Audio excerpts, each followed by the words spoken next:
clear skies, or at least mostly clear skies. A few thin clouds out there, but they didn't really help as far as insulation was concerned overnight, so we dropped down to below freezing for much of our forecast area. 32 degrees in Greensboro, 33 in Winston-Salem. Yesterday we had lots of cloud cover, so we only got down to 39 degrees in the morning, and then we had a nice warm up during the day. I'm mentioning cloud cover, especially overnight and early morning cloud cover, a lot because by tomorrow morning it'll really make a difference for the impact that we see from some wet weather headed our way.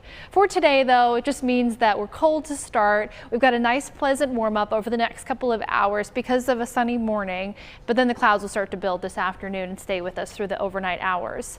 As we look towards the foothills, temperatures will get into the mid-40s, sunny skies with clouds increasing into the later part of the day. And in the mountains, I think the biggest difference you'll notice from yesterday is that winds are significantly calmer, 5 miles per hour or less for most of the day, which is a far cry from Friday, where we had winds gusting 40 to 50 miles per hour in the high country, and that wind advisory in effect all day. As we head through the later night hours of tonight, we continue to see those clouds increasing, and that's good news because overnight into tomorrow, those clouds act like insulation for us.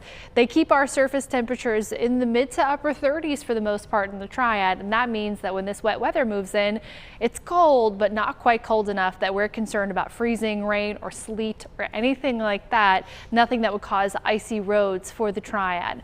Mountains, a slightly different story. They're kind of right at that border of dealing with some of that ice. That rain that falls and then freezes on some of those surfaces will especially be a threat. Throughout much of the day on Sunday, we've got those showers, so if you're hoping to spend time outside, your windows will be few and far between where we don't have that wet weather actively coming down, and when it is coming down, it'll be a chilly, cold, uncomfortable rain. Overnight, Sunday into Monday, we'll likely see some of that rain, freezing rain and sleet, that wintry mix, transition into snowfall for early Monday morning. Not expecting much in the way of accumulation, but there could be an impact there for your Monday morning commute. You want to stay with us there. But what we know about the mountains right now is that from 4 a.m. tomorrow until 4 p.m. we've got a winter weather advisory. We're talking about a 1/10 of an inch of ice, which doesn't sound like a lot, but it is enough to cause sporadic power outages as well as slippery roads, especially bridges and overpasses. Most of the wet weather is to the south and to the east of our forecast area, and even the southeastern portion of the Triad will get the highest rain totals.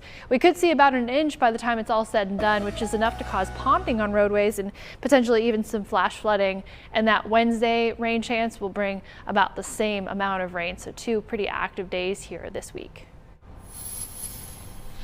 Still ahead, we are meeting a young